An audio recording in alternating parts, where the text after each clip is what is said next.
నమస్తే. నేను మీ కుప్ప పద్మిని. ఇన్నాళ్ళు మీ సపోర్ట్‌ని నాకందిస్తూ, మీ ప్రేమని నాకందిస్తున్న ప్రతి ఒక్కరికి కృతజ్ఞతలు. ఇప్పుడు చూడబోతున్న ఈ వీడియో కూడా ఖచ్చితంగా మీకు ఉపయోగపడుతుంది. లైక్, షేర్ అండ్ సబ్స్క్రైబ్ చేసి మీ ఇష్టాన్ని అలాగే మీ సపోర్ట్‌ని నాకందించండి. అలాగే ఈ వీడియో పట్ల మీ అభిప్రాయాన్ని కామెంట్ సెక్షన్‌లో కామెంట్ చేసి నాకు తెలియజేయండి. నమస్తే. నమస్తే. Welcome to our channel. నేను కుప్ప పద్మిని. ప్రస్తుతం మనతో పాటు ప్రముఖ ఆధ్యాత్మికవేత్త, వాస్తు జ్యోతిష పండితులు, లలిత ఉపాసకులు, వాస్తు జ్యోతిష శిక్షణ నిపుణులు బ్రహ్మశ్రీ నానాజీ పట్నాయక్ గారు మనతో పాటు ఉన్నారు. మాట్లాడదాం. సార్ నమస్తే సార్. శ్రీమాత్రే నమః. సార్, రేపు బుధవారం విజయ ఏకాదశి. మరొకసారి మాఘమాస బహుళపక్ష ఏకాదశి వస్తోంది. అయితే విజయ ఏకాదశి పేరులోనే ఉంది. ఖచ్చితంగా విజయం మనకి రావాలి అని అంటే ఈ ఏకాదశిని మనం ఖచ్చితంగా పాటించాల్సినటువంటి తిథి. ప్రతి ఏకాదశికి కూడా విశేషంగా మాట్లాడుతూనే ఉన్నాము. ఏకాదశి వైశిష్ట్యాన్ని చెప్తూ ఉన్నారు. ఏం చేసుకుంటే ఎట్లాంటి బాధల నుంచి బయటపడచ్చు అని కూడా చెప్తూ ఉన్నారు. సో చెప్పండి సార్, ఈ విజయ ఏకాదశి నాడు ఎట్లాంటి విధి విధానాల్ని పాటించాలి, ఎలా యూటిలైజ్ చేసుకోవాలి? ఫస్ట్ ఆఫ్ ఆల్ ఏంటంటే దీనికి విజయ ఏకాదశి అని పేరు ఎందుకు వచ్చింది అని చూసుకుంటే గనక, విజయం సిద్ధించాలంటే మన ప్రయత్నము భగవంతుడి యొక్క అనుగ్రహము ఉండాలి అంటూ ఉంటాం. అంటే మన ప్రయత్నంతో మనం ప్రయత్నం చేస్తున్నామంటే ఆ ప్రయత్నానికి ఉన్న శక్తి కూడా భగవంతుడే. ఎట్ ఏ సేమ్ టైం భగవత్ అనుగ్రహం లేనిదే మనకు విజయం సిద్ధించదు. అలా అయితే ప్రయత్నం చేసి ప్రతి ఒక్కరు సక్సెస్ అవ్వాలి కదా. అందరూ ప్రయత్నం చేస్తూనే ఉంటారు. ఎందుకండి అన్నారు ఇలాగా అంటే, ప్రయత్న స్థానాన్ని, సక్సెస్ స్థానాన్ని, అదేవిధంగా భగవత్ స్థానాన్ని కొన్ని వీటిగా చెప్పారు జ్యోతిష్ శాస్త్రంలో. అదేమిటి అంటే, సక్సెస్ స్థానం అనేటువంటి 11th హౌస్. అంటే ఆత్మకారకుడు ఈ విజయ ఏకాదశి నాడు లాభస్థానంలో ఉంటాడు. అంటే ఏంటి, కుంభరాశిలో ఉంటాడు ఆత్మకారకుడు. న్యాచురల్ హౌసెస్ ఇవన్నీ కూడా. Natural houses. అదేవిధంగా ఈ యొక్క మన చంద్రుడు మనస్కారకుడు ఎవరైతే ఉన్నారో, ఇది కర్మకారక స్థానంలోని న్యాచురల్ 11th హౌస్లో రవి భగవానుడు ఉంటే, చంద్రుడు వచ్చేసి న్యాచురల్ భాగ్యస్థానంలో ఉంటాడు. అంటే న్యాచురల్ భాగ్యము అండ్ దేవతా సంబంధించిన స్థానంగా ధనుసు రాశిని చెప్తూ ఉంటారు. దైవానుగ్రహ స్థానంగా, దైవస్థానంలో మనస్సు, సక్సెస్ స్థానంలో రవి ఉన్నందుకు ఈ ఏకాదశి ఈ 2 రాశుల్లో పడుతున్నందుకు దీన్ని విజయ ఏకాదశి అంటారు. అంటే విజయం పొందాలంటే ఏవైతే స్థానాలో ఆ స్థానాల్లో మనసు, ఆత్మ ఉన్నాయి కాబట్టి.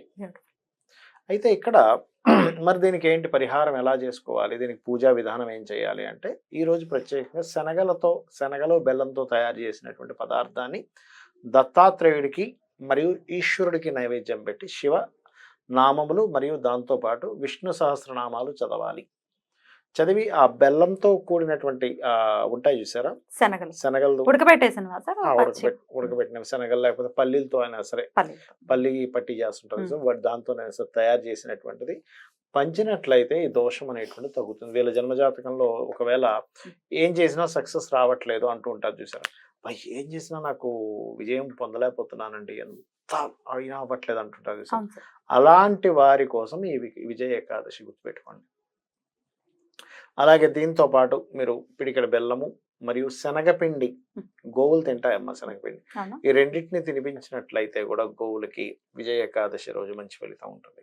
ఇక మీకు తెలిసిందే, ఏకాదశి అంటేనే కాస్త ఉపవాసము, అభిషేకం అయితే అభిషేకము, విష్ణు సహస్రనామం అయితే విష్ణు సహస్రనామ శ్రవణం, ఇవన్నీ చేయాలి. మీకు తెలిసిన విషయం, అది మనం రెగ్యులర్గా చెప్పుకుంటాం. అయితే ఈసారి ఉన్న స్పెషాలిటీ ఏమిటి అంటే, ప్రత్యేకంగా బెల్లము శనగపిండితో చేసిన పదార్థాలని గోవుకి తినిపించడం కానీ, నలుగురికి పంచడం కానీ, దాని ద్వారా ఏదైనా స్వీట్ చేసి, కొంతమంది స్వీట్ కూడా తయారు చేస్తారు. మనకి బెల్లం పానకంతో తయారు చేసినటువంటి మైసూర్ పాక్ లాంటిది కూడా చేస్తుంటారు శనగపిండితో కలిపి. అలాంటిది కలిపి ప్రత్యేకంగా చిన్నపిల్లలకి తినిపించాలి. అంటే చిన్నపిల్లలకి ఇవ్వాలి, బలం కూడా ఆ పదార్థాలు కూడా, ఇబ్బంది ఉండదు. లేదు చిన్నపిల్లలు లేరు మీకు దగ్గరలో, ఏదైనా ఆలయానికి తీసుకెళ్ళి స్వామివారి దగ్గర ఆ ఉండల్ని తీసుకెళ్ళి నైవేద్యంగా పెట్టించి వాటిని అందరికీ ప్రసాదంగా పనిచేసినట్లయితే కూడా దోషం అనేటువంటిది వీళ్ళకి తొలగిపోవడం, విజయం సిద్ధించడం అనేటువంటిది లభిస్తుంది. విష్ణు సహస్రనామం ప్రత్యేకించి ప్రతి ఏకాదశికి ఖచ్చితంగా చేసే వాళ్ళు ఉంటారు, ప్రతి నిత్యం చేసుకునే వాళ్ళు ఉంటారు. అయితే విష్ణు సహస్రనామం చదివినంత మాత్రాన్నే బుధుడు బలోపేతం అవుతాడు అని చెప్తూ ఉంటారు. రేపు బుధవారమే రాబోతోంది ఏకాదశి.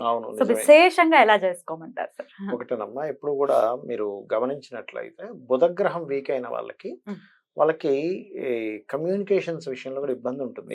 ప్రతి దానికి వణికిపోతుంటారు, భయపడుతుంటారు, నర్వస్ ప్రాబ్లమ్స్ వస్తాయి బుధుడు వీక్ గా ఉన్న వాళ్ళకి. మాట సరిగ్గా అంటే మాట మాట్లాడలేకపోవడం కాదు, తడబాటు. ఏ సందర్భానికి ఎటువంటి మాట మాట్లాడాలో అర్థం కాదు. ఎందుకంటే బుద్ధి కారకుడు వాక్కు కారకుడు కదా, తొట్టుబాటు ఉంటుంది. ఉంటుంది. మీరు గమనించినట్లయితే అంటే ఈ బుధుడికి బుధవారానికి విష్ణు సహస్రనామానికి లింక్ మీరు కనుక కరెక్ట్ గా అర్థం చేసుకుంటే, ఆ, సార్. ఎవరైతే వాళ్ళు అలా మాట్లాడుతున్నారో వాళ్ళని గనక మీరు ఈ విష్ణు సహస్రనామాలు కొన్ని రోజులు కంటిన్యూస్ గా వినిపించిన తర్వాత వాళ్ళకి తెలియకుండానే వాళ్ళు చక్కగా మాట్లాడగలుగుతారు. అలాంటిది మీరు అన్నట్టుగా బుధవారం నాడు వచ్చినటువంటి విష్ణు, అదే మన ఏకాదశి, విష్ణువుకి ప్రీతికరమైనటువంటి ఏకాదశి వచ్చింది కాబట్టి ఆ రోజు కనుక కంటిన్యూ వీలైనన్ని సార్లు కనుక విష్ణు సహస్రనామాలు వింటూ ఉంటే, నేనేం చెప్తానంటే మీరు ప్రత్యేకంగా విన్నామని కాదండి, ఇంట్లో అలా కంటిన్యూ పెట్టేసండి, మీ పని మీరు చేసుకుంటూ ఉండండి. అలా వద్దని గొడవ కదా సార్, బయట యూట్యూబ్ లో ప్లే చేయొద్దు, వినొద్దు.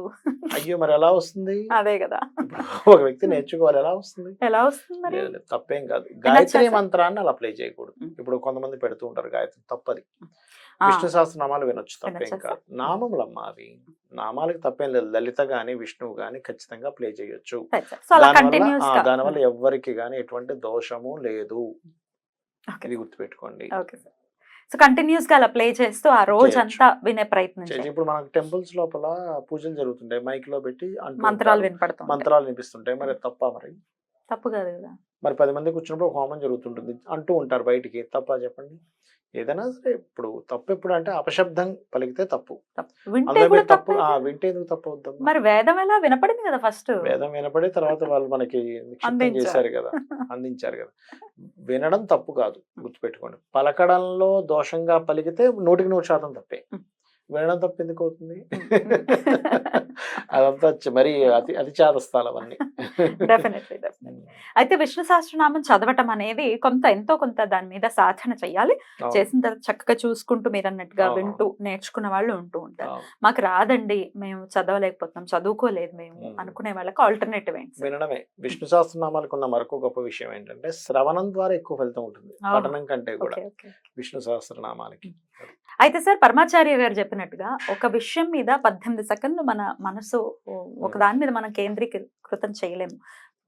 అసలు మనసు పరిగెట్టినంత వేగంగా ఏది పరిగెట్టగలదు? సరే, అది వినపడుతుంది, కానీ వెంటనే ఒక 10-15 సెకండ్స్ తర్వాత డైవర్ట్ అయిపోతాం.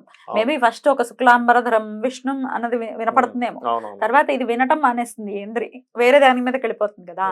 ఎలా దాని మీద మనం కాన్సన్ట్రేట్ చేస్తూ వినొచ్చు సార్? అందుకే మన వాళ్ళు ప్రత్యేకంగా ఛందస్సు కానీ దాన్ని ఏమంటారు, ఒక లయబద్ధంగా దాన్ని పాడుకోమంటుంటారు. నేను అందుకే ఏం చేస్తాను అంటే, నేను కూడా మనసు ఎట్లా డైవర్ట్ అయిపోతుంది దాన్ని జపం చేసేటప్పుడు, దాన్ని కూడా లయబద్ధంగా చేయడం. అంటే మనకి ఆ రిథమిక్ గా కానీ మనం చేస్తున్నాం అనుకుంటే దాని మీద కాన్సన్ట్రేషన్ అక్కడే ఉంటుంది. ఇప్పుడు మీరు విష్ణు సహస్రనామాలు నార్మల్ గా అనడానికి దాన్ని ఒక చక్కగా ఒక రిథమిక్ గా అనడానికి చాలా తేడా ఉంటుంది. అంటే మన కాన్సన్ట్రేషన్ దెబ్బతినదు. అందుకే మన వాళ్ళు పలానా దీంట్లో మీరు పాడుకోండి విష్ణు సహస్రనామాలని, ఈ లలిత సహస్రనామాలు ఈ రకమైనటువంటి దీంట్లో ఈ రిథమిక్ గా పాడుకోండి అని చెప్పారు. ఆ రిథమ్ కనుక మిస్ అవ్వకపోతే మనకి కాన్సన్ట్రేషన్ పోదు. ఒకవేళ మిస్ అవుతున్నా మళ్ళీ తీసుకొచ్చి కూర్చోబెట్టడం మనసుని చేయాలి కదా, అది సాధనతో. అసలు మనసుని మాటిమాటికి మనసు చలించుకుంటూ వెళ్ళిపోతుంది, దాన్ని మళ్ళీ తీసుకొచ్చి కూర్చోబెట్టడమే సాధనలో ఒక భాగం. ఎగ్జాక్ట్లీ. అంతేగాని అయ్యో వెళ్ళిపోతుంది కదా నా వల్ల కాదని కాదు. ఇప్పుడు సైకిల్ తొక్కుతూ ఉంటాం, చిన్నప్పుడు పడిపోతూ ఉంటాం, పడిపోగా ఒక్కొక్కసారి అలా కుదిరి టక్కని సైకిల్ తొక్కడం నేర్చేసుకుంటాడు. అలాగే సాధన కూడా అలాంటిది. మన మనసు వెళ్ళిపోతూ ఉంటుంది, మళ్ళీ తీసుకొచ్చి కూర్చోబెట్టాలి, వెళ్ళిపోతూ ఉంటుంది, తీసుకొచ్చి. ధ్యానంలో అలాగే ఉంటుంది. అలా కూర్చోబెట్టగా ఎలా అయిపోతుంది అంటే, ఒక్కోసారి మీరు చూసే ఉంటారు, ఇది మీరు వినే ఉంటారు, ఒక గొలుసు కట్టేసి ఒక ఏనుక్కి గొలుసుని కట్టి మొదలు పెట్టడం అనేది చేయొచ్చు.